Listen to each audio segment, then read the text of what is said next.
Good morning, good evening, or good afternoon, depending on what side of the pond you're on, and welcome to an extra special edition of Across the Pitch.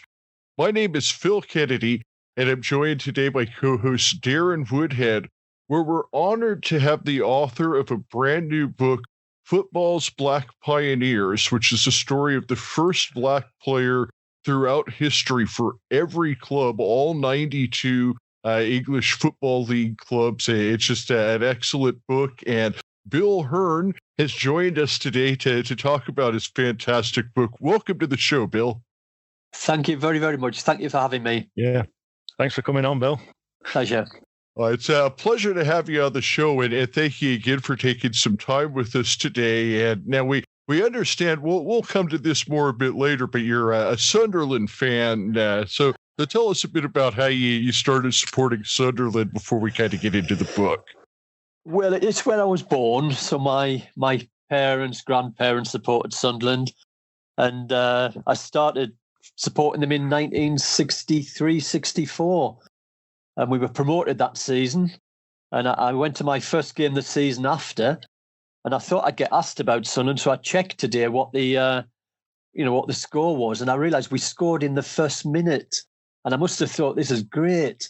But we actually conceded a second goal in the 87th minute, and probably thought that was typical. It's been a little bit like that ever since. But you can't really change your club, can you? So there we go. Well, there's been some tough times in the last couple of years as well, Bill, hasn't there? Well, it's our lowest ebb. I sometimes think we shouldn't complain because some clubs are worse off, but we've never been this bad in our 141-year history. Now, I see that Parkinson is kind of having a more defensive style, it seems. I know Lee Burge has had a good season in goal. Do you think that his strategy is kind of going to be to just kind of play solid defense, do whatever it takes to get out of League One and get into that championship where that income can be a little bit better? Yeah, well, he's certainly trying to tighten the defence, but it is at the cost of the sort of attack. And we've got four very, very similar forwards, quite old, lumbering. So we aren't going to score many goals. I watched the game on Saturday, 0-0 draw at Charlton on live stream, and it was a bit like watching paint dry. But I was glad. You guys won, didn't you? So I was glad about that. We did, yeah. Yeah, so thanks for that, Bill. So let's jump onto this book because my copy's actually on order at the moment. I haven't got it just yet, but I've been doing a lot of research. And it's obviously, again, a lot of good press exposure at the moment, which is fantastic. And it's a fascinating subject matter, no doubt about it. So, I mean, one thing that did jump out at me when doing the research was the Jack Leslie story. And not everybody will be, up to date and au fait with this particular story. So just tell us a bit about that. The Jack Leslie story's never really been told from end to end. If I give the full story, it starts on the 5th of October 1925 at White Hart Lane, and it was the Charity Shield match. And in those days, the Football Association decided who took part in that game, and they decided that season would be the amateurs against the professionals. And as it turned out, the amateurs won 6-1. It wasn't the strongest professional side. It was actually a group of professionals who toured Australia the previous summer. And that evening, there was going to be a party for them to celebrate their success in Australia, give them medals and so on. So it's a little bit of a jolly, really. And the 14 Football Association selectors were at the match. And when the match finished, they got together to pick the England squad for a game against Northern Ireland later that month, and also to pick an amateur side to play against the RAF. And they picked their 13 players. It was a squad of 13.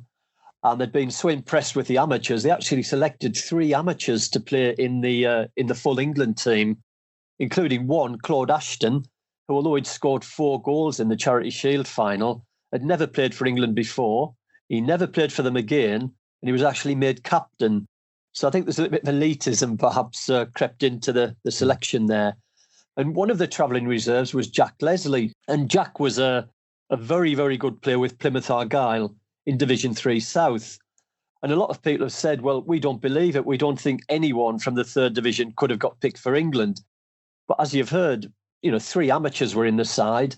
I think 7 of the 11 players that started the game never played for England again. 5 of them were winning their first caps. 4 of those 5 never won another cap. And it was in the days when the football fixture list went on, even though England were playing. So players like Dixie Dean, for example, didn't get released. So I think Jack Leslie was a very, very good player, but it was a very weak squad. So there's no surprise that he was in the side. The following day, national newspapers had the squad in, just like they do these days. And there in every single paper was travelling reserve Jack Leslie. In fact, the Westminster Gazette commented on the coloured player, Jack Leslie. So the fact that he was black shouldn't have really come as a surprise. But the legend is that the selectors somehow discovered that he was black and he was just quietly dropped from the squad. Now, that is a fact because we know on the day of the match, Jack wasn't in Northern Ireland playing for England. He was in Plymouth playing against Bournemouth, where he scored 2 goals in a 7-2 win. So he wasn't injured, he wasn't suspended. So why did he suddenly disappear from the squad? Now, it can only be the colour of his skin, but did the selectors, all 14 of them, really not know the colour of his skin? He played 100 games for Plymouth at that stage. The selectors had chosen other players from Plymouth for representative football. I just think we're too quick to say it was the selectors found out.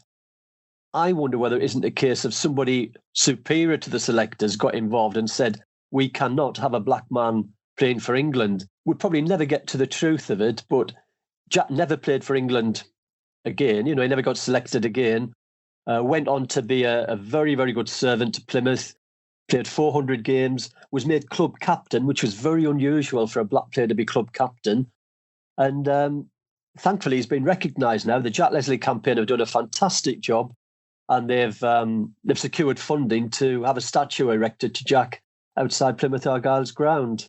That's brilliant. And I mean, it would have been another, 50 years plus before a black player then got selected for England. Is that right? For the full England squad, yeah. Yeah. I mean, one of the other things in the book is that not many people know that a guy called John Charles was the first black player to represent England. They talk about Viv Anderson. Sometimes I think it might have been Laurie Cunningham. Laurie Cunningham was the first in the under-21 side. But West Ham's John Charles played for England youth team in 1962. But for some reason, he seems to get forgotten.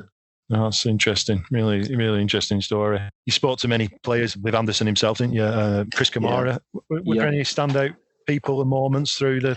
I mean, you were at it for, 4 years, Bill? 4 years, yeah. 4 very enjoyable years. I mean, one thing I will say, that the players, whether they were superstars or people who'd only played 1 or 2 games, were all absolutely brilliant, really, really nice, humble people. Obviously, the standout for me was Viv Anderson. He wrote the foreword for the book. He was the first black player to play for the full England team. And he was just incredibly helpful. Nothing in it for him, but just really, really helpful. So I'll always be grateful. Chris Kamara, I mean, what a life Chris Kamara has. I interviewed him in a hotel, and I would say virtually every 30 seconds, somebody came up to shake his hand or want a selfie or so on. And I mean, that's Chris's life, I guess. Celebrity, isn't it, as well as an ex-footballer? Yeah, but he's so polite with it, and he bought his round as well, so I... so he's all right. Yeah, that's excellent. And families as well. Families are really helpful. I mean, they're very proud of their, fathers, grandfathers. Dennis Walker, the first black player at Manchester United, his daughter was incredibly helpful. Albert Johansson's daughters, Albert, the Leeds player, they helped very, very much indeed. And Willie Clark, I mean, Willie Clark's not a very well-known black player, but he's one of the most important in history. His great-grandson was very, very helpful. Willie Clark was the first black player to score in the Football League when he was at Aston Villa in 1900. But some of the little players, well, that's a terrible word to use, and I don't mean little players, the lesser-known ones were just so lovely. Dave Busby played for Brighton 2 or 3 times, but really, really entertaining, really insightful as to what black players were going through. Lloyd Maitland at Huddersfield, his career was ended when he was run over in a prank. His teammates ran him over in a car and smashed his legs, and he never played again, but there wasn't a hint of bitterness. So, really, and there was kind of a Bury mafia as well. James Bentley, the Bury supporter and the author, he put me in touch with Steve Johnson, who was Wigan's first black player and Bury's first black player, Winston White, who was Leicester's first black player, and Effie Sodji, he was Macclesfield's first black player. So I had a great time. I mean, everybody was incredibly helpful. I think we're going to talk about Roland Butcher later, but that was probably the most enjoyable because I went to Barbados to interview Roland. But everybody. Yeah, well, let's touch on that now because I'm a massive cricket fan. I haven't been able to educate Phil on the nuances of cricket just yet. But, I'll tell you on baseball though. But but he does know something about the football team we're going to talk about.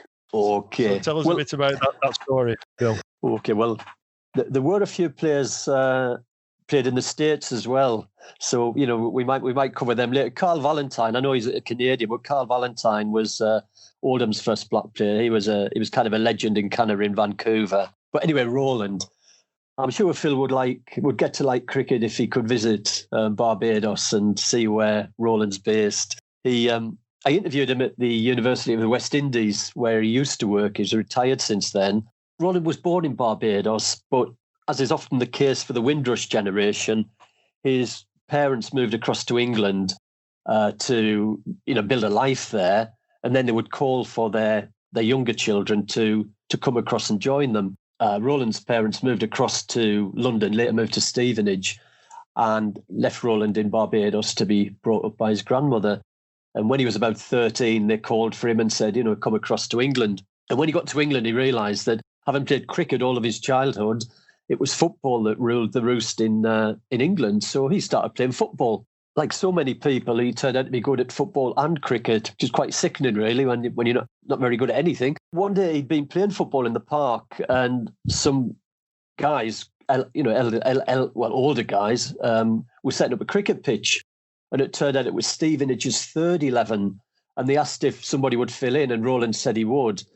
And he obviously hadn't lost the gift. He was outstanding, and very, very quickly was into Stevenage's first 11, and then came to the attention of Gloucestershire, a county in the county championship, which is the highest level of cricket in England. And Gloucestershire loaned him to the MCC, the Marylebone Cricket. What's the third C, Darren? MCC, Cricket Club. He played alongside people like Ian Botham when he was at MCC. And the idea was that he went back to Gloucestershire and they reaped the dividend of him spending 2 years at MCC. But I think Roland probably naively signed for Middlesex instead. And I don't think Gloucestershire were very happy about that. And they were less happy when he got his maiden century against Gloucestershire a little bit later. He got 142. But his big claim to fame in the cricket side, I mean, apart from the fact he scored over 12,000 runs, captained Middlesex, played for England, that was the big one. He was the first black cricketer to play for England, even though he was Bayesian. And oddly enough, he made his debut in Barbados. And I think generally the Barbados public forgave him, but a lot didn't. And they called him Judas and so on. Just going back to the football front, he played for Stevenage when they were in the Southern League as a striker, so it was non-league football. And naturally, as cricket took over his life, he played less and less football. But he did take his UEFA coaching badges along with Brendan Rodgers, the manager of Leicester. And he later worked with Brendan Rodgers at Reading as a coach. He also did some coaching of schoolboys at Arsenal. And he is about to take on responsibility for a new team called Barbados Challengers, who are going to play in the Islands Cup in the Caribbean next year. And they're going to be managed by Sol Campbell and Andy Cole. So he still does a lot of football activities. Football, yeah. Yeah, and he's just brought out a coaching manual as well across there for Caribbean soccer. So a very, very active man. And sounds like he's busy. Yeah. Hugely successful and brilliant at cricket and very good at soccer. So in your book, like we mentioned at the beginning of the show, you kind of went through team by team for all 92 teams. So one of the things that we wanted to kind of do is go over some of the teams that we cover here on the show and what players that you wrote about for them. With Accrington Stanley being kind of our flagship team and the team that Darren and I both support, it would definitely be a place to start with. So who were some of Accrington's first black players that you wrote about? And I think we may have actually had one of them on the show. Oh, you have done, yes. Well, I mean, Accrington are now my second team, so I always look out for their results. They've been really, really helpful. Because of the cooperation I got from the Facebook page, we discovered that a guy called Orville Clark, he was known as Jerry, was almost certainly Accrington's first black player. He played in 1975-76 in the Lancashire Combination League. It looks as if he only made 5 starts and 3 substitute appearances. It was a very, very strong side. It was a season that Dave Hargreaves hit 56 goals in 44 games and you finished runners-up. So, I mean, Dave Hargreaves has become quite a legend. I mean, obviously, I never saw him play, but, reading about him, he was obviously some player. We found out through the Facebook page that Orville, or Jerry, probably came from Antigua in the West Indies. And if it's the right guy, went to Moor End Primary School in Oswald Twistle. Yeah, that's the one. Okay. And then Riddings or Riding School in Accrington. Yeah, Riddings, yeah. And everybody that remembered this guy remembers him very, very fondly. And we think he's now living in the Rugby area in the Midlands. I did track down an address for him, and I'm pretty sure it's him. But if someone doesn't want publicity, obviously there's nothing we can do to force them. If by any chance Orville was unaware of what we were doing and wants to declare himself now, we're more than happy to give him more credit than he gets in the book. So, he is, I think, your pioneer and your first ever black player. Yeah, I agree. The other one that you referred to, Phil, I mean, Romy Bocco, the club put me onto him as well. I mean, obviously it's easy to know that it was Romy because it was your first game in the new club in the league. You also gave me contact details for Romy, and what a nice man and what a credit to himself and the club. He remembers Accrington very, very fondly as well. He spent I think it was 3 spells at the club, and and he sent me a fantastic photograph of that first goal against Barnet. Really, really lovely photograph.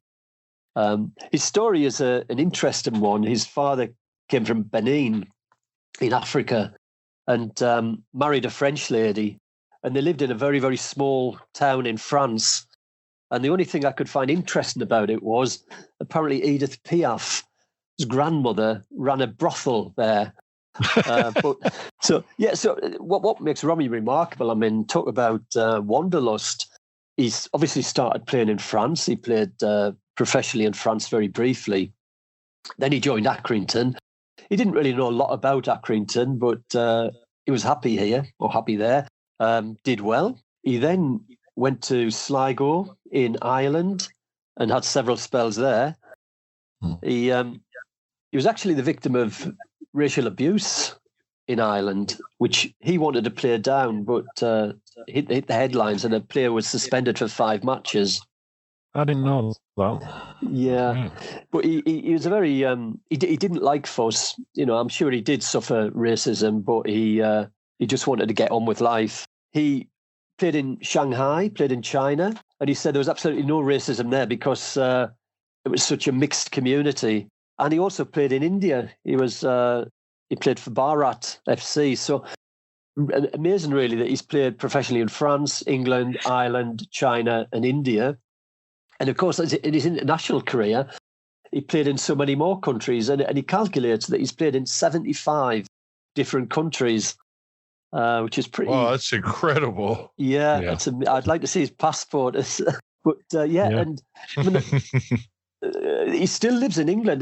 Last time I spoke to him, he was taking out British nationality, and he just had a young son. And he's very, it's quite clear he's going to be a success. I mean, he's very entrepreneurial, and I was very, very impressed. And he's doing some work, I think, for Wigan. He was certainly for scouting. He was, yeah. I mean, But a really, really good guy. Obviously, you saw him play. Yeah, I think a very good. Yeah. So credit to the club. And, now you mentioned that Accrington is your second team, and so in terms of English football, at least, my second team is Arsenal. What's the story with Arsenal? Who were their first black pioneers? Right. Well, Arsenal's first black player is a famous guy, Brendan Batson. So he went on to become one of the 3 degrees at West Bromwich, the famous 3 degrees with Cyril Regis and Laurie Cunningham. The thing I always feel about Brendan is that when he was 19, he made his first appearance for Arsenal. And it was at Newcastle in 1972. And in those days, that was a pretty hostile environment. And I think we can almost guarantee he wouldn't just be the only black player on the pitch. He probably was the only black player in the stadium, or a black person in the stadium. And there were 32,000 people there.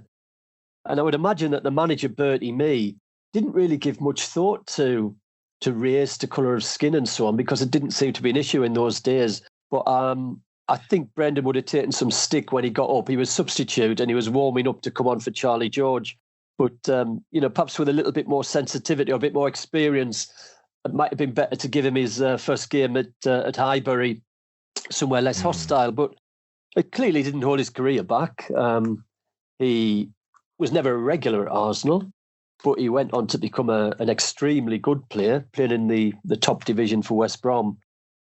His background is he was born in Grenada in the West Indies, and almost exactly like Roland Butcher, he was brought up in Trinidad.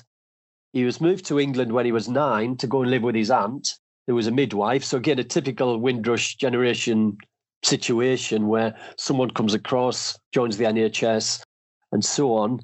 And then Brendan's mum followed 2 years later with her sister. So the family were reunited after a few years' separation.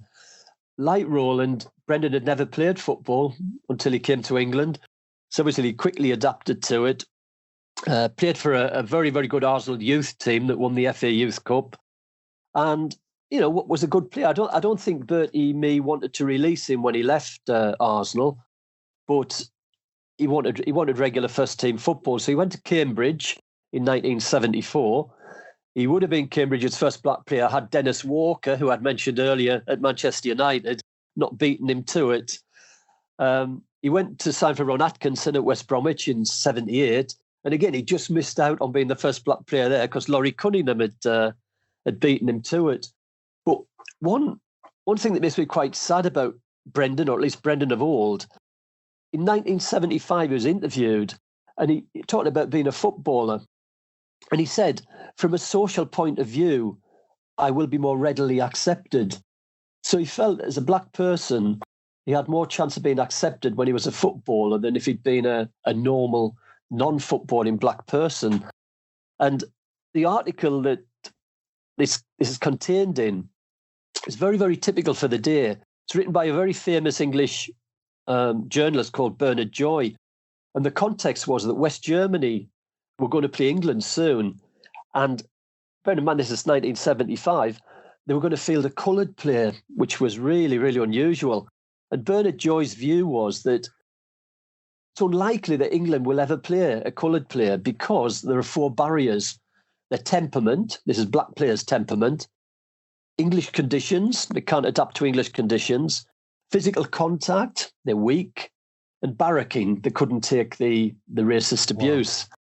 And that's only 3 years before Viv Anderson did play for England, but that was a pretty typical reaction. And Ron Nodes, the Crystal Palace chairman, made very, very similar comments. He said that black players are all very well, but they haven't really got the brains and they haven't really got the work rate. And yet when I look at the list of first black players, the numbers that have played 500 games, 600 games, usually in the lower divisions, quite often as strikers in the days when you could get kicked from behind and all sorts of things. It really is amazing. And when we get back to Brendan's being socially accepted, let's end on good news. There's a huge statue to him and Regis and Cunningham in West Bromwich. He became Deputy Chief Executive of the Players Football Association, and he got an MBE and an OBE. So, he definitely broke any barriers that existed. Yeah. One thing I should say about Arsenal generally, Phil, it took them 86 years to field a black player, 86 years from their creation. But 30 years after that, they actually started a game at Leeds with 9 black players and brought on a 10th. And that was pretty good progress. And if we get to the end and we've got time left, I'll ask you to name all 10. But I mean, it's talking about West Brom, Bill. I mean, because I, grew up in the 70s, and some of those players were, idols of mine: Cyril Regis, Larry Cunningham, etc. Some fantastic players. And the guy that brought them through was Ron Atkinson. What's your take on the whole Ron Atkinson situation? Because it's baffling and bewildering to me. Yeah, I mean the black players that played for him seem to be moderately supportive. They say he isn't racist; he's a nice guy, but he shouldn't have said what he said. And I'm not going to say what he said, so people are listening. Don't need to go there. Just know that it's. I assume we know. Yeah. I mean, I think it was just a stupid thing to say, and it's done. Yeah, it's just ironic, isn't it? And he was so pivotal in bringing so many great, black players through of that era. But right, so just moving on to obviously, I'm in Accrington, a big Accrington Stanley supporter, but there's 2 clubs around East Lancashire that I also keep a close eye on. Burnley being the main one. We recently found out about your Burnley VHS collection. Yeah, I'm a closet Burnley fan, but I also watch out what's happening down at Blackburn, but not so much so. But I think a lot of people will be interested in the story behind Burnley and Blackburn's first black players. Bill?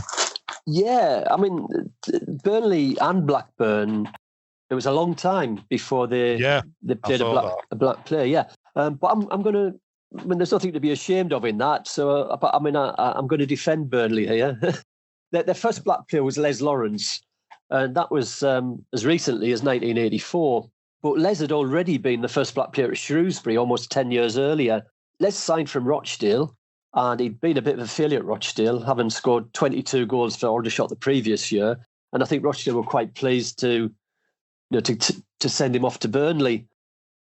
I don't think Burnley were desperate for strikers, because the week before he joined, they'd beaten Penrith 9-0 in the FA Cup away from home. Yeah. And I don't know if the Lancashire Telegraph's still around, but it's just about. Is. All right. Well, apparently the readers voted the Penrith match Burnley's match of the 80s. So yeah, I know it was a pretty desolate period for Burnley at that point. That's true. Most of the 80s, I think, wasn't it a decade to forget? Yeah. I think it's probably also prone to exaggeration, because it said the game was played on a pitch 4 feet deep in mud. So, but Les made his debut the following week, and it was at home to Bradford City. I've got the programme, some familiar names there. And as you say, it was a bad time for Burnley, because they were relegated to the 4th division at the end of the season. And Les never really made an impression. He had another lacklustre season at Burnley, and then went off to Peterborough. But he's another one that played almost 400 games, so there's nothing sort of weak about him. But what I was going to say about Burnley is that they could have had a black player back in 1933, because they actually signed a black player called Alf Charles. And if I can tell the story of Alf, I mean, Alf was a Trinidadian, and there is a cricket link again. Alf came across in 1933 with the West Indies cricket side as valet to Leary Constantine, a fellow Trinidadian. Yep. And he went back, and very good footballer, obviously. So the football season started, and he played for the top team in Trinidad, oddly enough, called Everton. And he got involved in a riot, and he was suspended for 2 years. So he decided he'd concentrate on cricket, because he couldn't play football for 2 years. But either secretly or whatever, Leary Constantine had been negotiating with Burnley to have Alf move across and sign for Burnley. So sure enough, in 1933, Alf Charles joined Burnley. And we know he played several reserve games, but he never actually made it into the first team. But what did happen is Burnley released him. He played for a number of local sides, Stalybridge and so on. And Southampton bought him. And Southampton played him in a game in 1937. So he became Southampton's first black player. Wasn't retained for very long, came back to Lancashire, played for Nelson Cricket Club for many, many years. Then he joined Lower House. Very, very good cricketer, very competent cricketer. Played for a West Indies representative side, never made the sort of test 11 or anything. And he ran a pub, although he was a teetotaler, deeply religious, didn't smoke. He ran a pub. He was an amateur magician. Right. Settled in Lancashire, died there, I think about 1977.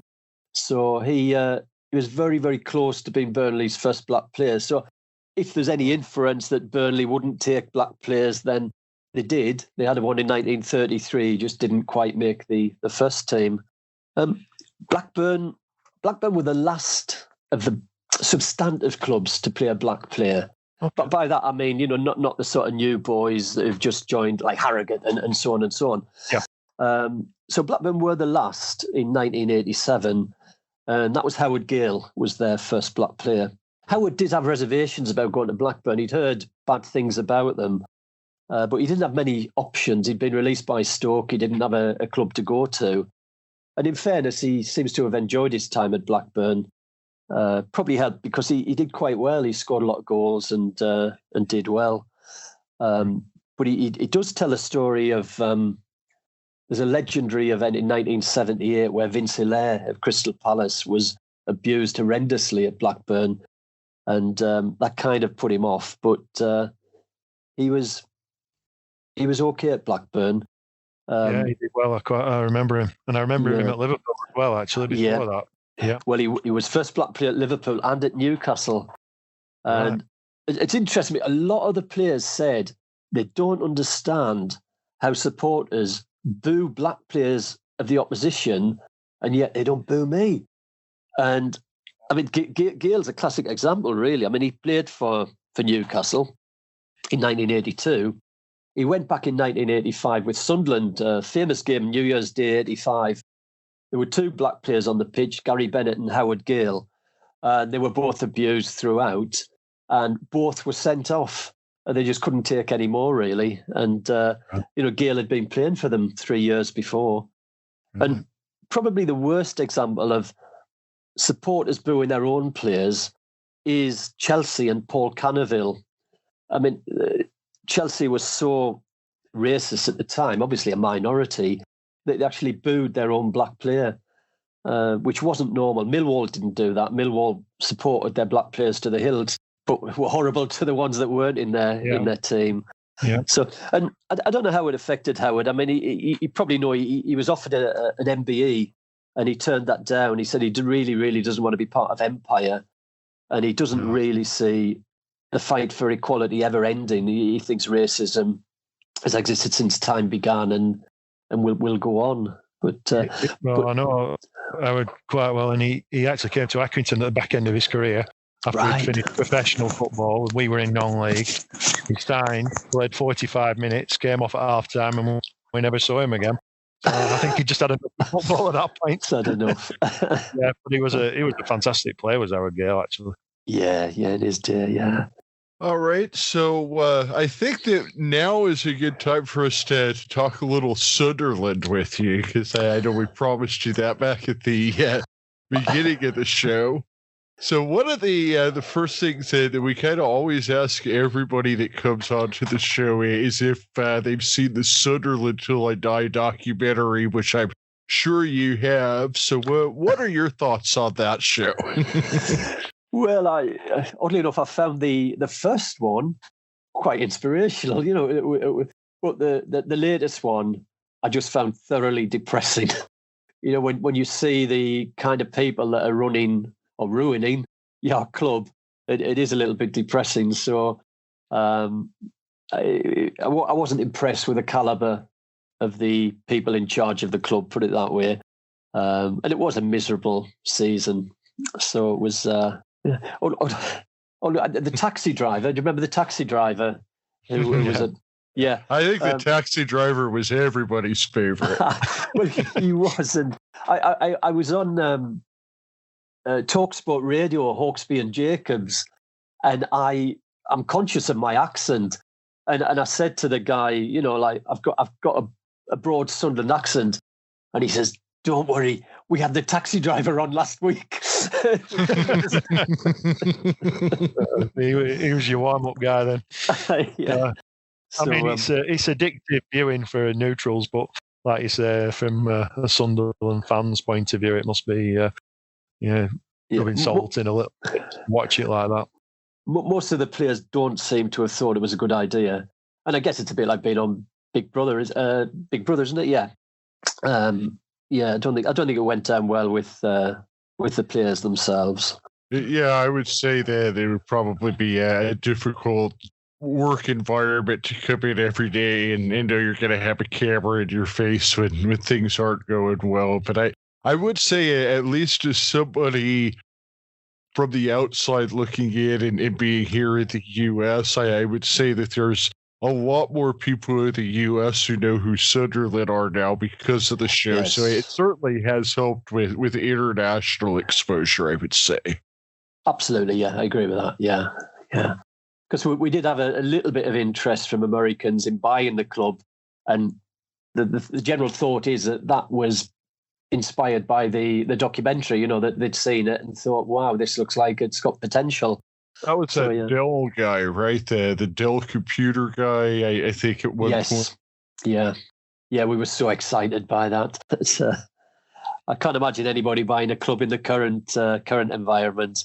Yeah, I mean, with the no fans at the stadium. I mean, that was one of the things that I looked at and I said, okay, well, you know, with Accrington, you have 2,000 fans on an average day, and then, you know, I think Andy Holt said that the average gate attendance for the year is about 750K, and, you know, that's obviously a lot of money to Accrington. But then I just think, Sunderland, you're talking 40,000 people a match. That's got to be tens of millions of dollars in lost revenue, and you know, that's a lot bigger staff and just a lot more electricity to run the venue, more police, all of that. Every expense is just magnified tenfold times Accrington. Yeah. I think the salary cap helps Accrington more than it helps Sunderland, because we actually can afford to pay quite high salaries because of the crowds we bring in. But of course, we won't be allowed to do that with the cap. So it does sort of level teams out, but it does restrict Sunderland a little, well, quite a lot, really. We've got to learn. With Accrington, you have a club that was already operating under that threshold to begin with, and then everybody else is kind of having to dial back. So, yeah, I mean, I think Sunderland, Portsmouth, Ipswich, any of the larger clubs that have, you know, 20,000 or more in their stadium are definitely going to suffer with the salary cap. Yeah, and I think any club that gets promoted back to the Championship would then probably need to raise the wages, you know, incredibly. You know, it just seems like a cliff edge, doesn't it, both ways? But we'll see how it works. Well, that being said, with the financial things and all of that, let's talk about all the pitching. I know we talked about this a little bit earlier, and how it's maybe more going to be a defensive style, and that you know, if the forwards could put the onion in the bag was going to be the key. But you know, what's kind of your prediction and outlook for Sunderland this season? Well, it sounds awfully negative, but I'd settle for survival this season, really. I mean, we've got an owner that wants to get out. So I think until we get a new owner, it's difficult to think positively and move on. So we finished 8th last season, which was the lowest position we've ever finished in. The previous season was the previous lowest. I suspect we'll perhaps finish a little bit lower than 8th this time. but hopefully get the season out of the way, rebuild. I mean, I think Sunderland are one of those clubs that you expect will come back. You know, I mean, they will come back one day. Whether it's 5, 10, 15, 20 years, who knows? But yeah, I'm not too optimistic about this year, and I'm not too disappointed that I can't go and watch it every week.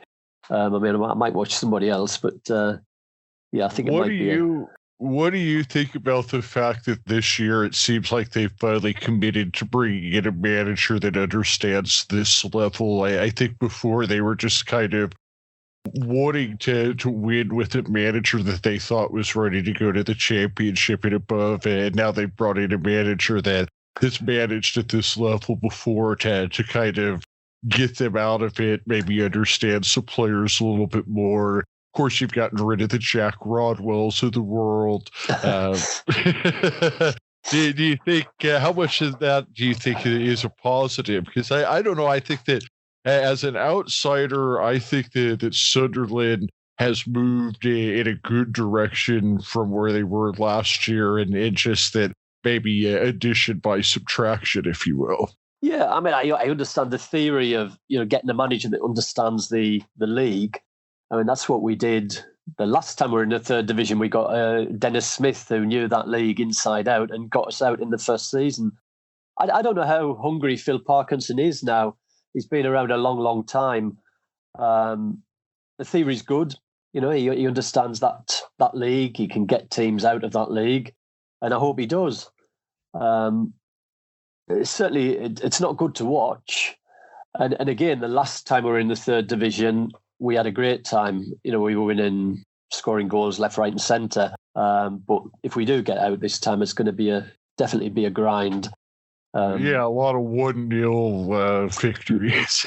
yeah, which is what Jack. I mean, I thought Jack Ross was doing a fair job, but we were always conceding. You know, we a lot of 1-1 draws, which should have been 1-0 wins. You know, so it doesn't take too much to just tweak it and get it right. But at the moment, we've got 4 forwards. I mean, Will Grigg was obviously one of the key parts of the documentary. You know, this idea about signing him at the deadline and so on. I mean, it was a disaster as it turned out, and he still looks. It just doesn't look right at all. And I think it's a system he doesn't fit into. We've got Charlie Wyke, who doesn't really set the world on fire. We've got Danny Graham from Blackburn. I mean, we signed Danny Graham probably 10 years ago, and I was disappointed. So to sign him at 35 isn't good news. So we can feel the pain in your voice, Bill. But what I will say, I'm told that Danny Graham's a really, really nice guy. So I feel terrible now. Yeah, don't worry about him. He's had a good career. He's earned plenty of money. He has indeed. Yeah, I'm sure he could take a little bit of stick somewhere along the way. Yeah, I mean, I didn't want to criticise Lancashire sides for the lack of black players. Just to remind people that the very, very first black player played for Preston. The first black professional played for Preston. So wow. You did it. That was back in 1886. So we do cover quite a lot. Excellent. Wow. Well, that was all that I had on the list here. Darren, did you have any other questions for Bill today? No, only one big question is, I mean, my book's on order, but where do we buy the book, and where do our listeners buy the book, Bill? Right. Well, certainly you can get it online with Amazon, Waterstones, any good bookseller. The publisher is Conker Edition. That's Conker. And although, I mean, you know, Darren, because you write books, don't you? But it's nice to see your name on a book. But I think my proudest moment was last week. I went in Waterstones in Piccadilly in London, and there physically was the book, you know, and it was just an amazing feeling. So you can buy it physically in some shops, but I don't think it's widely available. Although it might be one day if we're successful. One thing I noticed is that you have a Twitter account for the book itself, and also your personal Twitter account. Did you want to tell folks where they could find you and find the book on Twitter?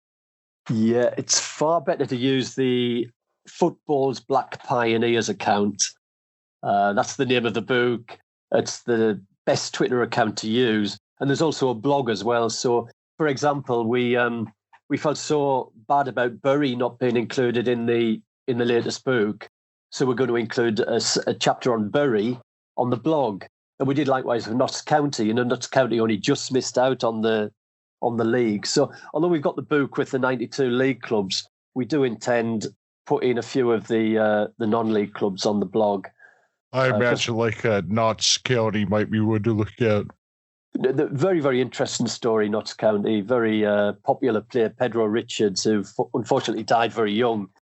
But he's another guy who played 400-500 games. Very, very good player. And they would have been in the final, but we had to wait until Harrogate and Notts County finished that playoff match before we could go to the publisher, because we didn't know who the 92nd club was going to be. But Harrogate was a great story, though, because it was a West Indian who joined the RAF in World War II, and he didn't go back, like a lot of them didn't. They stayed behind to rebuild the country, and it was his son that went on to play for Harrogate when they were in something like the 3rd division of the Yorkshire League. I mean, you're talking about many, many tiers down, and this was 1970s. And yet there they are. They could be in a league above us too next season if we're not careful. It's been a magnificent story, hasn't it? Yeah. Well, Bill, it's been an absolute honor to have you on the show, and I can't wait to order my copy of the book. I'm going to go right on Amazon as soon as we finish recording today and order mine. And did you have anything else that we hadn't asked you about that you wanted to talk about before we wrap up? No, nothing desperate. I'd just like to say again, thank you to the Accrington Facebook page. Really, really helpful, and I do appreciate it. So thank you very, very much. Oh, excellent, Bill. Thank you. I mean, it's been great listening to you. Absolutely fascinating, the stories. It's, you could literally, I could anyway sit here all night and listen. It is a massive part of our history in the UK and football, and it's a fantastic story. Absolutely. And Darren, it's just, it really speaks volumes about what you do with that Accrington Stanley Memories page on Facebook. It just really, it's an incredible group that you run there, and it's just so much history at the team that is in that group, and it's just incredible work that you do with that. Yeah, thanks. Some great people on there. If I'm not going to put Phil on the spot, but the three of us can try and remember who those 10 black players for Arsenal were, if you like. Well, I would say that Thierry Henry was probably one of them. Yeah, it's 2002, so yeah. Patrick Vieira. Yeah. David Rocastle. No. From when, sorry? What's Ashley Cole? Yes. Oh, sorry, 2002. 2002, right. yeah. Right. 2002 Arsenal. Right. I might have gone about as far as I could go. No, that's impressive. So Campbell was it? Yes, Sol Campbell, yeah. Yeah, Sol Campbell. Yeah. We've got Lauren was quite a hard one to get, I think. Yeah. Will Todd. Oh, Sylvain Will Todd, yeah. Yeah. Touré. Oh, right, yeah. Carnu. Yeah. Jermaine Pennant. And Jermaine Pennant, yeah. Gilberto Silva. Right. Excellent. Well, yeah, so that's from a club that hadn't played any black players for 86 years, and suddenly, very, very quickly, it's made a lot of progress in a short amount of time. Yeah. I mean, if we're in quiz mood and we've got a minute, the first club to play 3 black players in the same side. It's a bit of a surprising one. It's West Ham. Oh, right. The obvious one would have been West Brom, wouldn't it? Exactly, yeah. But, West Ham had a bit of a reputation, but it was 1972. They had Clive Charles, Clyde Best, and Eddie Coker. Wow, that's interesting. So, yeah. Yeah, that is a good pub quiz question, that, isn't it? Because I think everybody would go for West Brom. Yeah. If we have got a second, I mean, the first team to play 2 black players was almost certainly Watford in 1953. But it's the newspaper headlines that are interesting, because it says headlines, 2 coloured forwards. The signing of Roy Brown from Stoke City gives Watford a remarkable claim. they were able to field 2 coloured players in the same forward line. So it really, really attracted attention. It was very, very unusual. Well, I think that the best thing that we could say is that it's not a story anymore, and that's the real progress. Yes. I think is, you know, you see some other sports over here in the U.S. where it's sometimes it's still a story if they, you know, have an African American player or something like that, and I think that it's the true progress comes is when it's not a story anymore. Yes. Yeah. Well said, Phil, yeah. I'm just looking at the 1929 headline. Eddie Parris, who went on to be the first black player for Wales, he scored on his debut, and the headline is "Coloured Boys Cup Tie Hit." And later that season, they got drawn against Plymouth, and unthinkably, each team had a black player. So the headlines then were "Coloured Cup Tie Rivals." So as you say, Phil, it used to be a big event. Now it isn't, and thank goodness for that. Absolutely. Well, Bill and Darren, it has been an absolutely fabulous chat today, and we can't thank you enough for your time again, Bill. And we usually like to wrap up with an on Stanley on. So if you're okay with that, I know that your second team, or me and Derek can just do it, but on Stanley on. Cheers. Thanks, guys. Cheers. Thank you.